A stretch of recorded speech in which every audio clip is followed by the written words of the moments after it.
The New York Garment District is a rectangular patch of Manhattan between West 35th and 42nd Streets.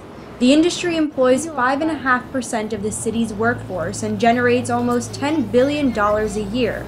But the workforce has dropped 60% nationwide in the last decade, with more factories moving overseas. New York's garment industry exploded after the Civil War. Newly arrived immigrants equipped with sewing and tailoring skills started working out of lower Manhattan tenements. By the middle of the 20th century, new laws pushed these manufacturers into today's district. Work was steady, but after World War II, those smaller factories didn't accommodate the larger demands. Garment making was now impractical for New York. Michael Londrigan is the dean of LIM College, a fashion business school in the city. He says the factories are moving to low-cost areas overseas to pay cheaper wages. Think about it from a logical standpoint. Why would I pay someone $10 an hour to make a shirt when I can pay them $1 an hour and get a comparable quality?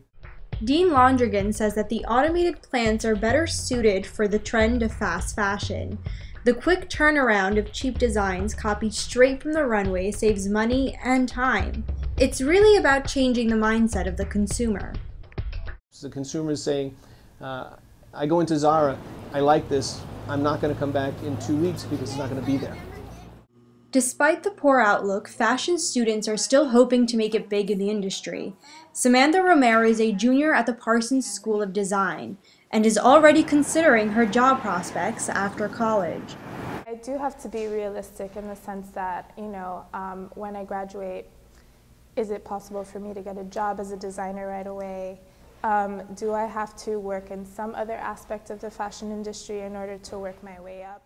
Samantha studied for a year in the Dominican Republic working in factories. Even with what that taught her, she still wants to start a business in New York. I think that I would want to definitely have my company here, my sample makers here, and my manufacturers. It just seems so much more convenient. Studying garment making isn't cheap. Samantha's final project is to make a leather shoe. The fabric stores in the district just don't cut the students enough of a good deal. So her final project will cost her $500 out of pocket. My biggest fear is losing passion, because I feel like a lot of times what can happen is it becomes too much of a business. Four Seasons Fashion Manufacturing is 2 blocks away from Parsons. The factory manufactures styles for high-end designer Donna Karan. Four Seasons lost half its staff in the past 5 years. Higher rent and raw material costs forced some machines to go dark, just to save electricity. Timmy Rosales has worked for the Four Seasons for over a decade and is paid just $12.50 an hour.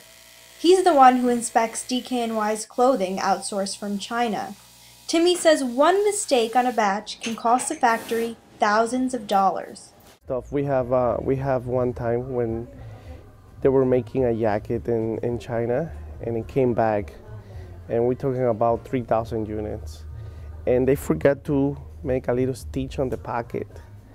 So they will have to find a solution how to fix it. There was no way they can send it back to China.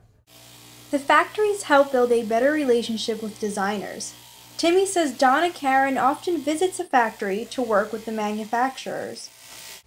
But over here you have a chance to see when I'm cutting it, when I'm spreading the fabric. The district is shrinking. New buildings are taking over. Suggestions on how to save the garment business range from relocating it to changing its name. Making Midtown is an urban planning project commissioned by Mayor Bloomberg to help rebuild the area. Brandon Pietris is a local architect working on the project. He says it's important to save the district because it's a middle ground for production. But New York is actually the only place that produces anything in between those ranges. So anything that's mix and match separates to individual pieces that are unique. Making Midtown plans to rezone the district. The idea is that new buildings will decrease traffic and make the area safer. But newer buildings will allow them to have larger open spaces without columns or divisions, so they can kind of partition the spaces differently with newer buildings. Also, light access is pretty dim. The windows. Pietras thinks the plan won't be in effect until 50 years from now because of red tape. He's still hopeful the district will be pulsating once again.